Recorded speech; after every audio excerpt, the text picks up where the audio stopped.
So it's Monday, 11th of August, the year of our Lord, 2025. So pretty big press conference Trump gave in the press room, said it was real crowded and unusually crowded. And there were two issues for him. The first being a preface for an upcoming meeting this Friday with Vladimir Putin in the American state of Alaska. So he wanted to talk about that. And also the beginning today federalizing law enforcement for the District of Columbia. This may be related to an overall countdown to the 250th birthday of the United States, which will happen summertime next year, 2026. And it would probably be nice if the town you're having the event in wasn't a cesspool, crime-ridden, with a bunch of teenagers running around, running amok, because they can. There's nothing stopping them. So all that's getting cleaned up today. And for the purposes of our news today, we're going to cover those two things happening that Trump talked about in his press conference, the meeting on Friday with Vladimir Putin and the federalizing of the D.C. area, which starts today. But in addition to that, we're going to add one more story about the redistricting that's happening in Texas, or you may know the story as the Democrats who fled from the state so that a quorum couldn't be called, and therefore no legislating could happen, including redistricting. So we will have more in depth on the Texas story following the first two issues that happened today in the press room. So we'll start with the Friday meeting. This, of course, would be with Vladimir Putin over the ongoing war in Ukraine. There will not be any third parties like Volodymyr Zelensky is what I meant to say, will not be attending. That's the little guy that's running Ukraine, that used to be a dancer back in the old day. So I should get some pictures of that. We won't do that today. And surprisingly, liberals have gotten upset because of this meeting. They think that third parties should be involved, and let's see what else we got. So your European countries are very upset about all this, that Trump might be making a deal. Of course, you know, the Ukraine is right next door in Europe. I could get a map up here, but they haven't seemed to accomplish very much in these last three and a half years. This war's been going on. So I think this will be the first direct face-to-face with Putin and Trump. And his attitude this morning was that he will either get a deal or he won't get a deal. And he kind of laid out the chain of command that if things don't work out, you know, what's the next step, and we continue on. But I think Trump made it clear that that after this Friday, if the beginning of the end does not happen, that Trump is, you know, washing his hands of it. And if y'all want to have war over there, it's on a different continent from the USA. And we've done everything we can type of thing, that, you know, there's only so much we can do to negotiate. And if people just insist on wanting to continue with the war, there's not much else. I think Trump was very optimistic. He spoke for about an hour this morning from an historically packed press room. He remarked several times how packed, jam-packed. Every network covered it this morning, what they call wall-to-wall. Every single MSN, ABC, NBC, CBS, PBS, all networks covered this meeting this morning live, so you're probably seeing clips of it. But for the most part, Trump brought with him Kash Patel, who's the head of the FBI, Pam Bondi, who's the Attorney General of the United States, also brought Pete Hegseth, who is over DOJ, so think of your military, and a few others. I think there were some lawyers that were there, and all the tools one would need to show a united, cleaning up D.C. to make it nice and sparkly, crispy, clean, and more importantly, no crime. And Trump cited there's a young intern, his name escapes me, but he goes by Big Balls, he's very young, and anyway, he was attempting to help somebody in distress. I think it was a lady was being carjacked or something of that nature, and these kids again, and so this guy stepped in. Okay, I literally paused this video and went and looked and found out. So Edward Korestein,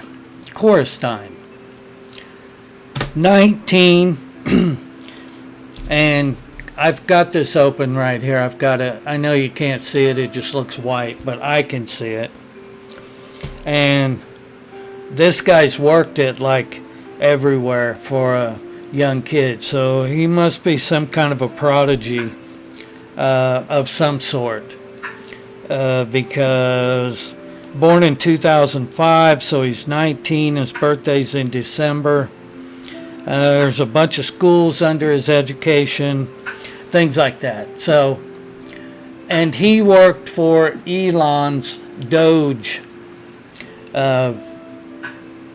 system, apparatus, whatever, government agency, the Department of Government Efficiency, when it started out. Does he do that now? I'm not really sure. But what I do know is, looking at this article here, he was pretty severely attacked there in D.C. I think he's got a broken nose. So this is him here, bloodied and beaten up with a broken nose, sitting on the sidewalk in D.C. about a week ago, after trying to help a young lady, I think, who was being carjacked, is what I'm hearing. I'll have to double check. So, but this obviously didn't come about in a week. And DC's been a mess for quite some time. I started hearing people go back through the past presidents and kind of detail their concern for the capital city, going back to Herbert Walker Bush 41. So you had Reagan, you had Bush 41. Not much concern. I guess the statistical, look at the crime statistics going back through the Clinton era, not much changed, but and then W, is what we call Bush, who was elected in 2000 with the hanging chads. We just call him W. And again, D.C. Of course, the areas around the monuments and stuff, I'm sure they've always patrolled at least a little bit. But here lately, you just kind of take your chance wherever you go. All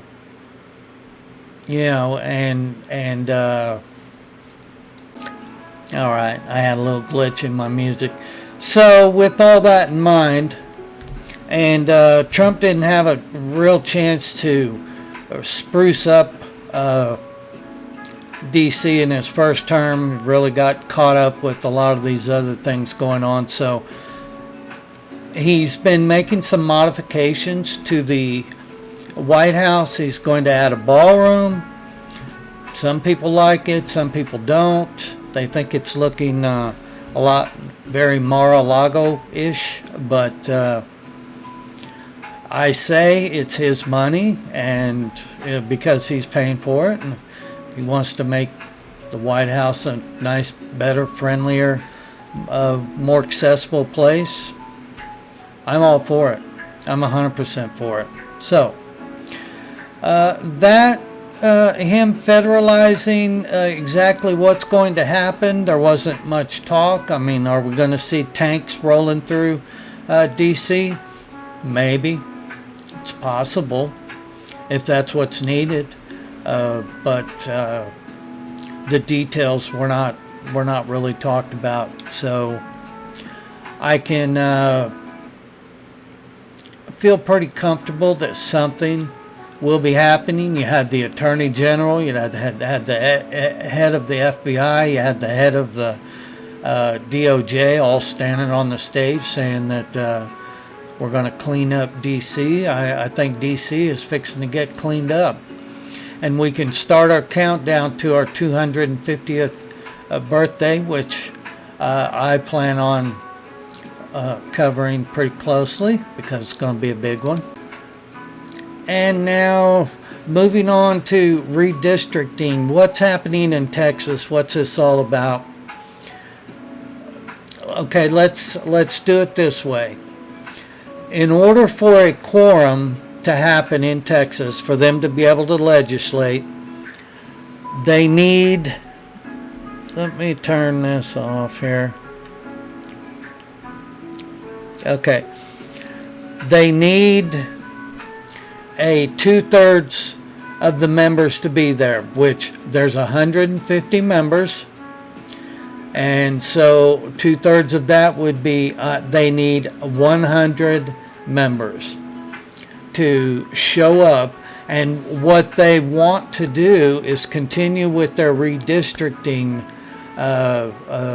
mid-decade redistricting of states redistrict all the time, and Texas wants to do a little redistricting down in certain areas to equate. What that is supposed to do is, what they're saying is that these past districts have been drawn with a large number of illegals and other people, and it's unfairly benefited the Democrats, and that in all fairness, that the people who are living in these districts are actually more conservative, Republican, and that the lines that their districts should have leadership or representation. So if predominantly you wouldn't want a Democrat that's in charge of a district that's predominantly Republicans, or you wouldn't want a Republican in charge of where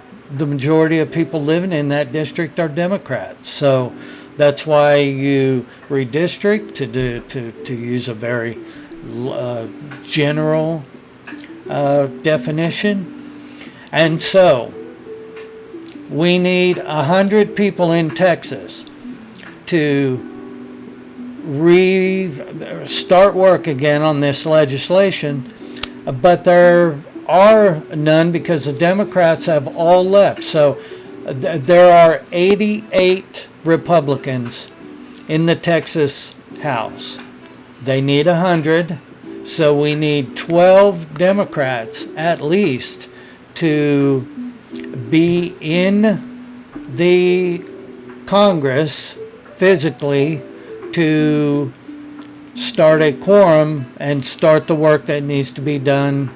Well, not just on redistricting, but anything. Right now, the whole thing's shut down because they can't call a quorum because they've only got 88 members when they need 100. So we need, what's happening right now is Greg Abbott, the governor of Texas, and Ken Paxton, the attorney general of Texas, are making arrangements to arrest and compel to the Capitol at least 12 Democrats. That's an ongoing process. Right after Trump spoke this morning, the governor, Greg Abbott, came on the Charlie Kirk program and talked about what is going to happen, and I didn't hear anything really solid, concrete about a plan. I kind of heard where there's some arrests that's supposed to be made, and we've subpoenaed some people, and it's very unfair and all that. But I tell you, let me make this last point, and then we'll close this video out, that after listening to Trump speak for, I don't know, an hour-ish, and his command of the solutions that we're doing this, these people behind me, the FBI, the DOJ, we're fixing to shut this, things are happening. And you will be able to see it, absolutely. This will be streaming very shortly. We will know exactly what the plan is. But to hear him talking about Putin, hear him talking about just excellent command of, when I first met Trump back in 2015, saw him come down the escalator, I kind of thought in my very unknowledgeable political mind, it was like, is this guy even going to be able to stand up to, the Jeb Bushes and the Ted Cruzes, and is he even going to be able to stand up to him? And here we are, these 10 years later. And for me personally, I will just share, Trump is absolutely, yes, he's a little repetitive, yes, when he's giving speeches, but if you kind of read between the lines, and if you listen to how he phrases things and how he emphasizes, and it's massively different from any other politician that we have today. And not only that, but it actually gets done.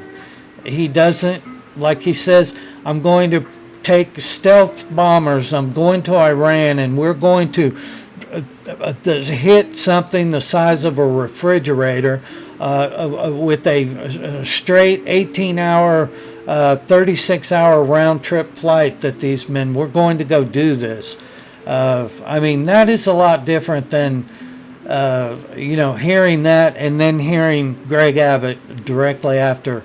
And my point was that we've got our guy, the right guy is there. There's nobody that matches his enthusiasm, his command of the subjects, his ability to speak clearly and to back things up. There's just nobody in recent memory that's done it, and I don't see anybody on the horizon doing it. So to recap, we've got Washington, D.C. is currently under federal authorization to clean up the crime.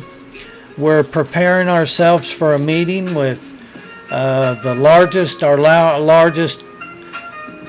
I think he's an ally. A lot of people look at him like an enemy, like I don't really have any problems with Vladimir Putin. I don't see him I know a lot of Russian people, and You know, their country has problems just like our country, but I don't see him as this horrible boogeyman that's going to come blow us all up at some time. I just don't see it.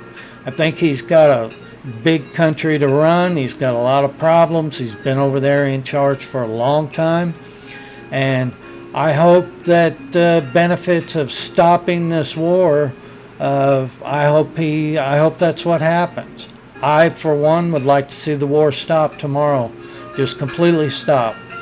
Who gets what and all that, I don't know. That'll have to be negotiated. But we got a couple madmen running around in one part of the world, and I think it just needs to stop. So that's my personal take on it.